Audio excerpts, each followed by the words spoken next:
सभी विद्यार्थियों को होली की हार्दिक शुभकामनाएं। शुरुआत करते हैं आज की क्लास की।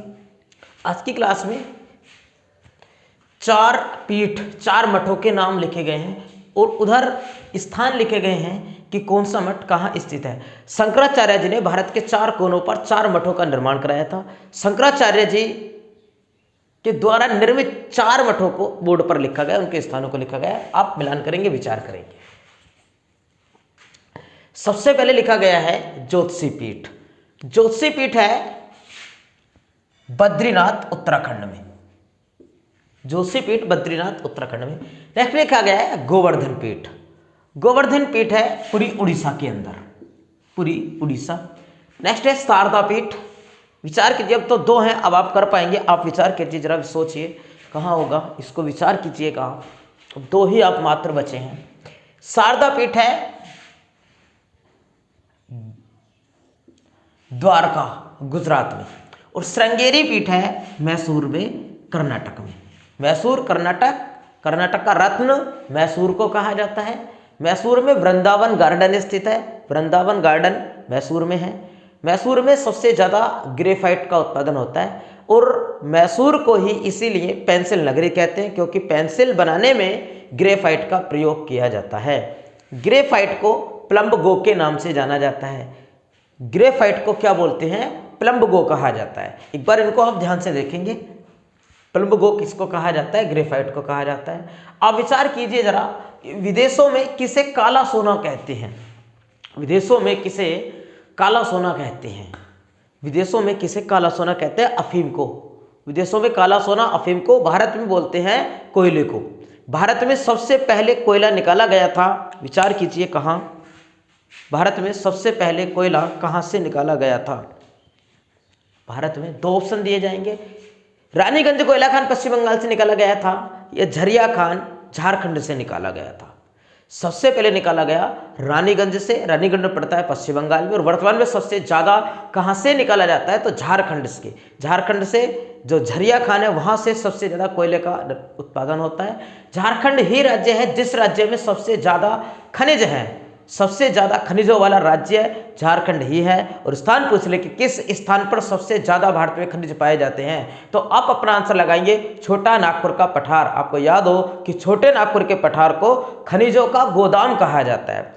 छोटे नागपुर के पठार को खनिजों का गोदाम कहते हैं, और छोटे नागपुर के पठार को ही भारत का सर कहते हैं। क्यों? कि इस छोटे नागपुर के पठार में सबसे ज़्यादा खनिज संपदा है। लेकिन एग्जामिनर आपसे पूछ ले कि कौन सी नदी घाटी में सबसे ज़्यादा खनिज संपदा है, तो दामोदर नदी घाटी है, जिस नदी घाटी में सबसे ज़्यादा खनिज संपदा है। और दामोदर नदी को ही भारत की जैविक नदी के नाम से जाना जाता है। जैविक मरुस्थल या जैविक नदी के नाम से जानी जाने वाली नदी दामोदर है, क्योंकि जो झारखंड वाला छोटे नागपुर पठार वाला क्षेत्र है, यहाँ बहुत अधिक मात्रा में खनिज पाए जाते हैं, और उन खनिजों को निकालने के लिए बहुत सारी मशीनें चलती रहती है, जिसके कारण प्रदूषण बहुत ज़्यादा होता है। और जब प्रदूषण ज़्यादा होता है, तो ये जो नदी है दामोदर नदी, इस नदी में बहुत ज़्यादा प्रदूषण है, और मरुस्थल उसी को कहते हैं जहाँ पर जीव जीवित ना रह सके।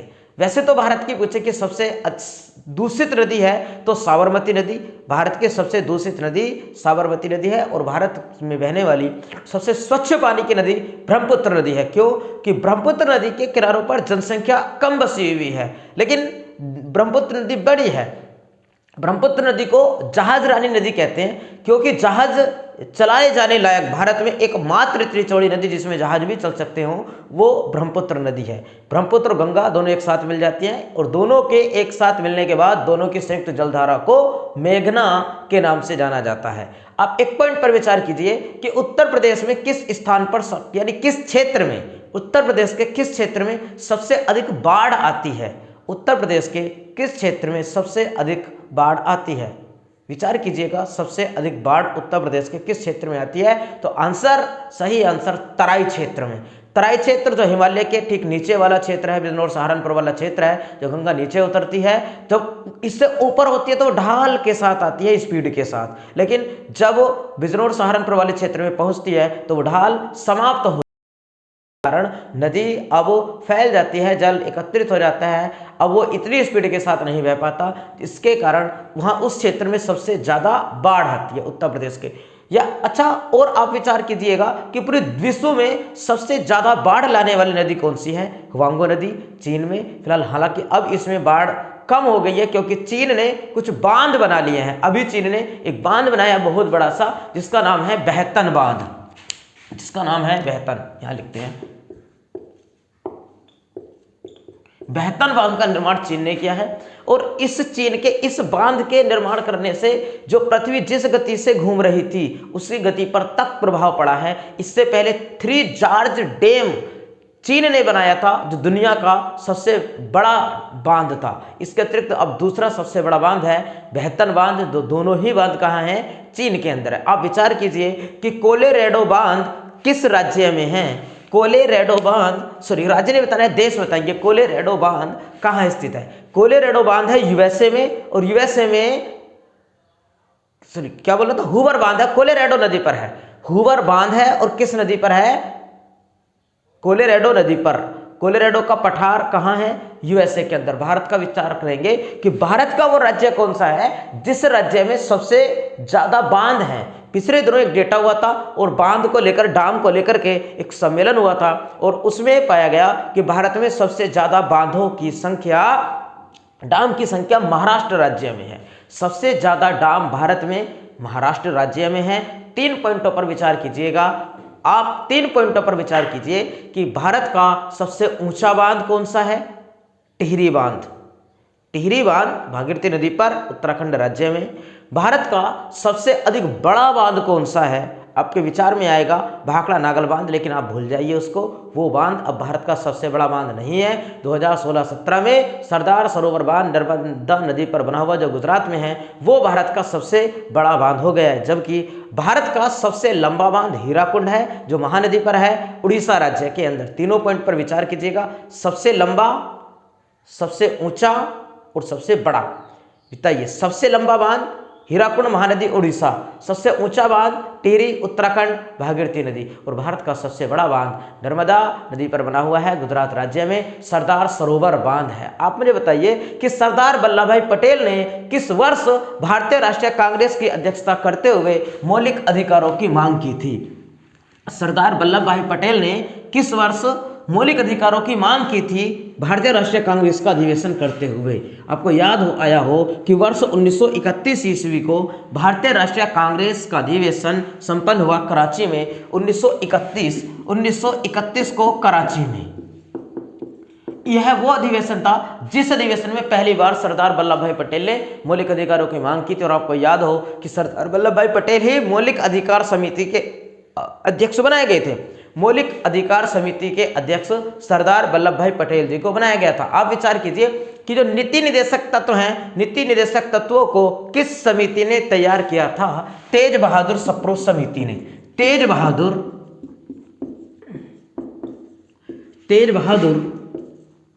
सप्रू समिति ने नीति निर्देशक तत्वों को तैयार किया था, तेज बहादुर सप्रू समिति ने। और वो समिति कौन सी थी? जिस समिति के अनुशंसा पर भारतीय संविधान में 10 मौलिक कर्तव्य जोड़े गए थे। सरदार स्वर्ण सिंह समिति। तीनों पॉइंटों को दोबारा से सुनिए। मौलिक अधिकार समिति के अध्यक्ष सरदार वल्लभ भाई पटेल, क्योंकि सरदार पटेल ने 1931 को कराची में भारतीय राष्ट्रीय कांग्रेस की अध्यक्षता करते हुए पहली बार मौलिक अधिकारों की मांग की थी। तेज बहादुर सप्रू समिति ने नीति निर्देशक तत्वों को तैयार किया था, और सरदार स्वर्ण सिंह समिति की अनुशंसा पर मौलिक कर्तव्य 10 मौलिक कर्तव्य जोड़े गए थे। आप बताइएगा कि जो कराची है, कराची किस नदी के तट पर है? सिंधु नदी के तट पर कराची अवस्थित है, सिंधु नदी के तट पर। और पाकिस्तान का सबसे बड़ा बंदरगाह कराची बंदरगाह है। पाकिस्तान की पहली राजधानी क्या लगा करती थी? अब विचार कीजिए कि पाकिस्तान की वर्तमान राजधानी क्या है और पाकिस्तान की पहली राजधानी क्या लगा करती थी? पाकिस्तान की पहली राजधानी लगा करती थी कराची, और 1959 में पाकिस्तान की राजधानी कराची से इस्लामाबाद बना दी गई थी। इस्लामाबाद पाकिस्तान की राजधानी कब बनी? 1959 में। 1959 की एक बात और आपको याद आई हो कि तिब्बत एक अलग देश हुआ करता था, और 1959 में ही चाइना ने तिब्बत पर अधिकार कर लिया था। आप विचार कीजिएगा, एक मठ को लिखते हैं रूम टेक मठ। रूम टेक मठ यह भारत के किस राज्य में स्थित है? रूम टेक मठ भारत के किस राज्य में स्थित है? सिक्किम। रूमटेक मठ भारत के किस राज्य में स्थित है? सिक्किम में। तवांग मठ अरुणाचल प्रदेश में है और तांबो मठ हिमाचल प्रदेश में है। तीनों मठों के नाम लिखते हैं जरा। तवांग मठ अरुणाचल प्रदेश में है और कौन सा बोला था? तांबो मठ।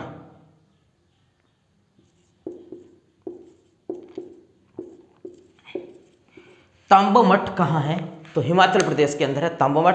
नेक्स्ट पेज को लगाते हैं जरा, इस पर विचार कीजिएगा। 1931 क्रांति अधिवेशन, भारतीय राष्ट्रीय कांग्रेस अध्यक्ष सरदार वल्लभ भाई पटेल जी थे। आप बताइए कि भारतीय राष्ट्रीय कांग्रेस के सबसे युवा अध्यक्ष मौलाना अबुल कलाम आजाद जी कब बने थे? 1923 ईस्वी को। 1923 ईस्वी को मौलाना अबुल कलाम आजाद सबसे युवा अध्यक्ष बने थे भारतीय राष्ट्रीय कांग्रेस के। 1922 ईस्वी को CR दास जी थे। 1923 ईस्वी को मौलाना अबुल कलाम आजाद जी थे। 1924 ईस्वी को महात्मा गांधी थे। आपको याद हो कि महात्मा गांधी एक बार मात्र भारतीय राष्ट्रीय कांग्रेस के अध्यक्ष बने थे। 1924 ईस्वी को बेलगांव में अधिवेशन संपन्न हुआ था कर्नाटक के अंदर। 1925 ईस्वी को भारतीय राष्ट्रीय कांग्रेस की अध्यक्ष सरोजिनी नायडू को बनाया गया था। सरोजिनी नायडू ने कानपुर में भारतीय राष्ट्रीय कांग्रेस के अध्यक्ष की थी, जो भारतीय राष्ट्रीय कांग्रेस की पहली भारतीय महिला अध्यक्ष थी। जबकि भारतीय राष्ट्रीय कांग्रेस की सबसे पहली महिला अध्यक्ष एनी बेसेंट थी। 1917 ईस्वी में इन्होंने कोलकाता में भारतीय राष्ट्रीय कांग्रेस की अध्यक्षता की थी। आप विचार कीजिए कि कोलकाता में कौन सी दो अनुसंधान संस्थान है, किनके मुख्यालय कोलकाता में हैं? कोलकाता में किसका मुख्यालय है? विचार कीजिए जरा। पिछले दिनों लोअर 2 में पूछा गया कि कहाँ स्थित है टी बोर्ड का मुख्यालय? टी बोर्ड का मुख्यालय कहाँ है? टी बोर्ड का मुख्यालय कहाँ है? कोलकाता में। टी बोर्ड का मुख्यालय चाय अनुसंधान संस्थान कहाँ स्थित है? तो कोलकाता में है टी बोर्ड का मुख्यालय। और भी आपको याद हो कि भारतीय सांख्यिकी संगठन नहीं, संस्थान लिखेंगे। भारतीय सांख्यिकी संस्थान भी कहाँ है? कोलकाता में। इस पर यूपी वीडियो में प्रश्न बना था। भारतीय सांख्यिकी संस्थान की स्थापना 1932 ईस्वी को हुई थी और करने वाले व्यक्ति थे PC महालनोबिस। PC महालनोबिस ने भारतीय सांख्यिकी संस्थान की स्थापना की थी। और आपको याद हो कि भारत में सबसे पहला कंप्यूटर भारतीय सांख्यिकी संस्थान कोलकाता में ही लगाया गया था। भारत में सबसे पहला कंप्यूटर भारतीय सांख्यिकी संस्थान कोलकाता में यही स्थापित किया गया था। और भारत में सांख्यिकी दिवस मनाते कब हैं? 29 जून को। 29 जून को सांख्यिकी दिवस के रूप में मनाते हैं, क्योंकि 29 जून को PC महालनोबिस का जन्म हुआ था। और भारत में सांख्यिकी का जनक PC महालनोबिस को कहते हैं। भारत में सांख्यिकी का जनक, सांख्यिकी मतलब लेखा जोखा, भारत के लेखा जोखा का जनक PC महालनोबिस को दिवस 29 जून को इनके द्वारा स्थापना की गई। भारतीय सांख्यिकी संस्थान की याद रखना है। मैंने एक भी बार अभी केंद्रीय सांख्यिकी संस्थान नहीं बोला है। अगर केंद्रीय सांख्यिकी संस्थान बोल देंगे तो हमारा आंसर हो जाएगा CSO यानी सेंट्रल स्टैटिस्टिकल ऑर्गेनाइजेशन। ये दिल्ली में स्थित है। दिल्ली में जो संस्थान है वो आय से प्राप्त, जो कोई व्यक्ति अगर जॉब करता है उसको उससे जो आय की प्राप्ति होती है उसका अनुमान लगाता है, जबकि ये भी आय का ही अनुमान लगाती है और ये उद्योगों से प्राप्त होने वाली आय का अनुमान लगाने का कार्य करती है। नेक्स्ट 3 पॉइंट और लिखे गए हैं कि राष्ट्रीय होम्योपैथी संस्थान कहाँ स्थित है? राष्ट्रीय होम्योपैथी संस्थान कहाँ स्थित है? राष्ट्रीय होम्योपैथी संस्थान भी है कोलकाता में। राष्ट्रीय होम्योपैथी संस्थान भी कहाँ स्थित है? कोलकाता के अंदर है। आप विचार कीजिए कि होम्योपैथी का जनक किसे कहा जाता है। आगे, सड़ी मछली की तरह गंध किस गैस में आती है? किस गैस में सड़ी मछली की तरह गंध आती है? सही आंसर इसका 2 प्रश्न आएंगे एग्जाम में कि किस गैस में सड़ी मछली की तरह गंध आती है और किस गैस में गंध आती है सड़े अंडे की तरह। सड़े अंडे की तरह गंध वाली गैस है हाइड्रोजन सल्फाइड H2S।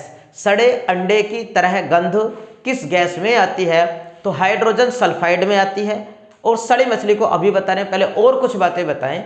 एग्जामिनर और पूछता है कि जब फोटो स्टेट मशीन चलती है तो फोटो स्टेट मशीन से कौन सी गैस निकलती है? ओजोन। फोटो स्टेट मशीन से कौन सी गैस निकलती है? ओजोन गैस निकलती है। ओजोन वही जो वायुमंडल में समताप मंडल में अवस्थित है। जिसकी मोटाई को डाप्सन में मापते हैं, सूर्य से आने वाली पराबैंगनी किरणों को रोकने का कार्य करती है। इससे ऊपर तापमान बढ़ना प्रारंभ हो जाता है और ओजोन परत में पहला छिद्र का पता 1985 ईस्वी को इंग्लैंड के एक व्यक्ति फार्मा नाम के व्यक्ति ने लगाया था, वैज्ञानिक ने लगाया। और अंटार्कटिका में पहले ओजोन परत में छिद्र का पता चला था, जिसको रोकने के लिए 1987 ईस्वी में कनाडा में मॉन्ट्रियल प्रोटोकॉल का आयोजन किया गया था। मॉन्ट्रियल प्रोटोकॉल 1987 सीएफसी को कम करने के लिए, अब विचार कीजिए कि कार्टाजेना प्रोटोकॉल कब हुआ और कार्टाजेना प्रोटोकॉल का संबंध किससे था। कार्टाजेना प्रोटोकॉल कब संपन्न हुआ और कार्टाजेना प्रोटोकॉल का संबंध किससे था। कार्टाजेना प्रोटोकॉल किससे संबंधित था, विचार कीजिएगा। कार्टाजेना प्रोटोकॉल हुआ कब और कहां हुआ, किससे संबंधित था। 2010 कोलंबिया में हुआ, बगोटा में, और कोरल रीफ से संबंधित। आगे सड़ी मछली वाली गंध, एक प्रश्न अभी बताएंगे, पहले एक प्रश्न और पर विचार कीजिएगा कि जब भूकंप आता है तो भूकंप के आने पर वायुमंडल में किस गैस की मात्रा में वृद्धि हो जाती है। भूकंप के आने पर किस गैस की मात्रा में वृद्धि हो जाती है, रेडोन। भूकंप के आने पर किस गैस की मात्रा में वृद्धि हो जाती है, रेडोन। याद आया वो आंसर, ओजोन। सड़े मछली की तरह गंध, ओजोन। सड़े अंडे की तरह गंध, हाइड्रोजन सल्फाइड H2S। जब ज्वालामुखी विस्फोट होता है तो ज्वालामुखी विस्फोट के समय कौन सी गैसें निकलती हैं, H2S, CO2 और जल वाष्प। ज्वालामुखी विस्फोट के समय कौन सी गैसें निकलती हैं, H2S यानी हाइड्रोजन सल्फाइड निकलती है, कार्बन डाइऑक्साइड निकलती है और जल वाष्प निकलता है। ज्वालामुखी विस्फोट, आप विचार कीजिए कि पूरी दुनिया में सबसे ज्यादा सक्रिय ज्वालामुखी कहाँ पाए जाते हैं, प्रशांत महासागर के चारों ओर के किनारों पर सबसे ज्यादा सक्रिय ज्वालामुखी पाए जाते हैं प्रशांत महासागर के चारों ओर के किनारों पर। आपको याद हो कि प्रशांत महासागर के चारों ओर के किनारों को ही रिंग ऑफ फायर यानी अग्नि वलय के नाम से जाना जाता है। किसको गोल्डन फ्लीस के नाम से जानते हैं, ऑस्ट्रेलिया को, यानी प्यासी भूमि का देश भी किसे कहते हैं, ऑस्ट्रेलिया को। दो प्रश्नों पर विचार कीजिए कि कौन सा महाद्वीप है जो महाद्वीप पशु पक्षियों के लिए समर्पित महाद्वीप कहलाता है। पशु पक्षियों के लिए समर्पित महाद्वीप कौन सा है, दक्षिण अमेरिका। दक्षिण अमेरिका में आपको याद होगा कि अमेजन नदी बहती है। अमेजन नदी का बेसिन सबसे बड़ा बेसिन है। बेसिन क्या होता है कि जब एक नदी बहती है तो यहां तो उसका पानी है, लेकिन उसके दूर दूर तक का क्षेत्र जंगल, घास, कंकड़ पत्थर होते हैं और इस वाले क्षेत्र को, कंकड़ पत्थर, घास फूस, रेत वाले क्षेत्र को, मिट्टी वाले क्षेत्र को बेसिन कहा जाता है। और अमेजन नदी ही है जिसका बेसिन सबसे बड़ा है। इसी के वनों में, इसी के ही क्षेत्र में, इसी नदी के बेसिन में वन पाए जाते हैं, अति सघन वन पाए जाते हैं। और यही कारण है कि अमेजन के वनों को पृथ्वी का फेफड़ा कहा जाता है। पृथ्वी के फेफड़े किन वनों को कहा जाता है, आंसर अमेजन वर्षा वनों को कहते हैं। अमेजन नदी का बेसिन सबसे बड़ा है, इसी में सबसे ज्यादा पशु पक्षी, जीव जंतु, पशु पक्षी और जीव जंतु पाए जाते हैं। इसीलिए पशु पक्षियों का महाद्वीप, पशु पक्षियों के लिए समर्पित महाद्वीप दक्षिण अमेरिका है, जबकि मानव का घर एशिया महाद्वीप को कहते हैं। विचार कीजिए कि कौन सा वो महाद्वीप है जिस महाद्वीप को श्वेत महाद्वीप कहते हैं, या जो महाद्वीप विज्ञान के लिए समर्पित महाद्वीप है, अंटार्कटिका महाद्वीप। विज्ञान के लिए समर्पित महाद्वीप अंटार्कटिका, क्योंकि आपको याद हो कि भारत के साथ साथ अलग देशों ने भी अंटार्कटिका में अपनी बहुत सारी खगोल वेधशालाएं बना रखी हैं। नेक्स्ट पेज की ओर बढ़ते हैं। अगला प्रश्न बोल के एक प्रश्न और छूट गया है। मधेसी समुदाय किस देश से संबंधित है? मधेसी समुदाय किस देश से संबंधित है? मैं और कुछ बातें बोल दूं जरा। और भी पूछता है कि रोहिंग्या मुस्लिमों का संबंध किस देश से है, और आपसे पूछता है चकमा शरणार्थियों का संबंध किस देश से है। चकमा शरणार्थी बांग्लादेश से संबंधित है, रोहिंग्या मुस्लिमों का संबंध म्यांमार से है, और मधेसी समुदाय का संबंध नेपाल से है। मधेसी समुदाय नेपाल, चकमा शरणार्थी, चकमा लिखते हैं, चकमा, कभी कुछ अभ्यर्थियों को चकना समझ आया हो, चकमा शरणार्थी बांग्लादेश। और कौन सा बोला था, रोहिंग्या। रोहिंग्या मुस्लिमों का संबंध म्यांमार से। बड़ा चर्चा में रहा ये रोहिंग्या मुस्लिम। अभी पिछले दिनों म्यांमार के आंग सू की ने इन पर बड़े अत्याचार किए और आंग सान सू की को अभी 3 वर्ष की सजा सुनाई है। और आंग सान सू की को यूएसए ने जो अपना सर्वोच्च पुरस्कार दिया था वो उनसे वापस भी ले लिया है। चकमा शरणार्थी बड़े चर्चा में रहे थे। जब बीजेपी सरकार 2014 ईस्वी में आई थी तो बांग्लादेश का पहला दौरा भारत के विदेश मंत्री सुषमा स्वराज ने उस समय में किया था। इस पर भी प्रश्न बने थे। और मधेसी समुदाय कहाँ का समुदाय है, तो नेपाल का। और कुछ प्रश्न पर विचार कीजिए। आप बताइए जरा कि पश्तो लैंग्वेज कहाँ बोली जाती है, पश्तो भाषा कहाँ बोली जाती है, पश्तो भाषा कहाँ बोली जाती है। आप विचार करेंगे पश्तो। या फिर और पूछता है कि ब्राजील में कौन सी भाषा बोली जाती है, ब्राजील में कौन सी। तो पश्तो को सुनेंगे पहले। पश्तो अफगानिस्तान में बोली जाती है। पश्तो भाषा कहाँ बोली जाती है, अफगानिस्तान में। अफगानिस्तान में पश्तो भाषा बोली जाती है। और कौन सी, जोंगखां पूछता है।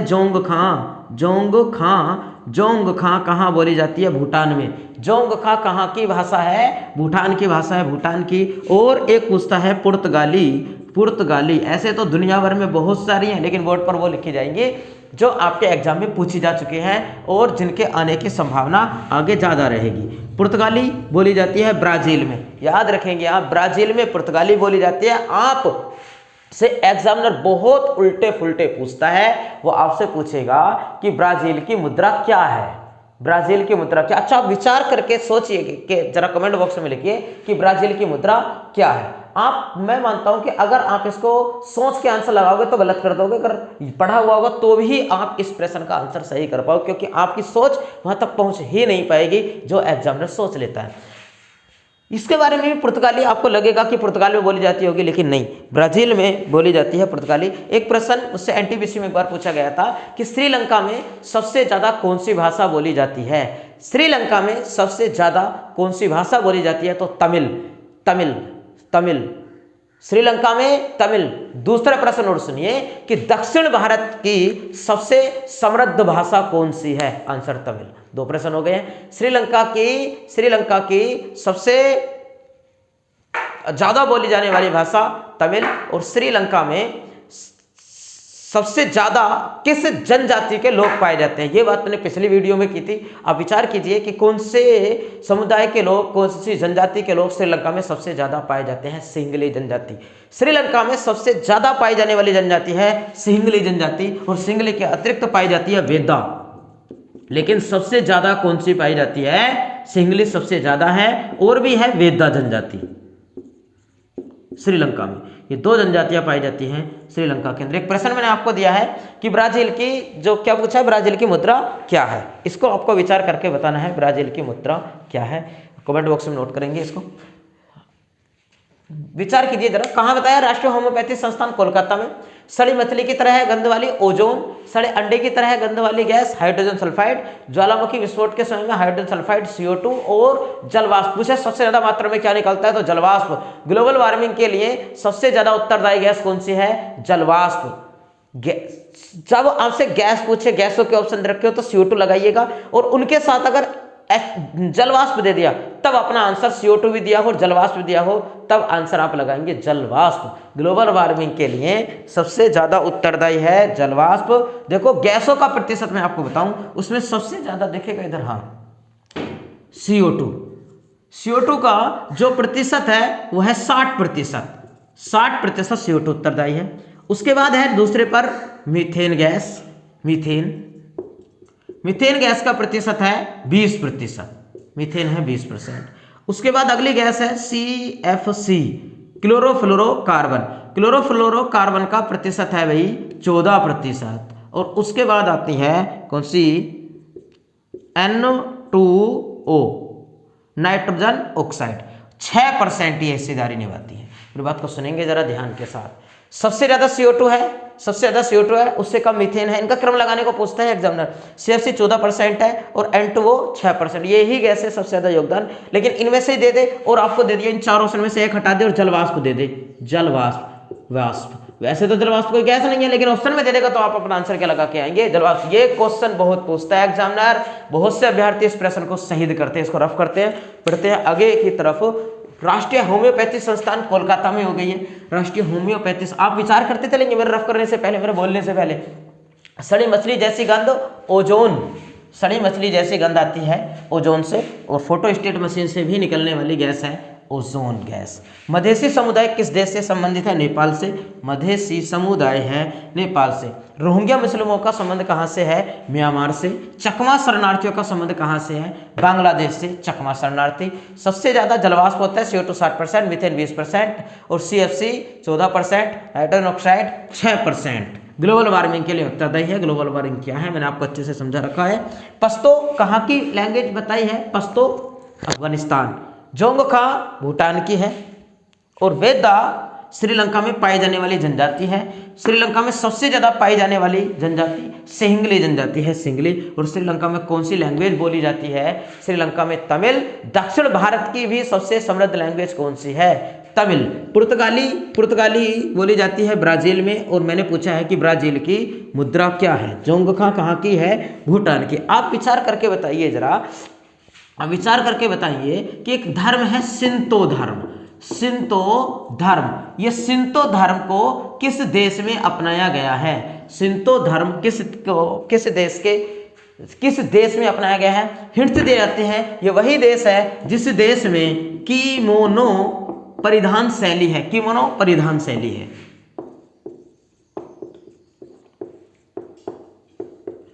किमोनो परिधान शैली है। और भी विचार कीजिएगा कि किरा एवं घो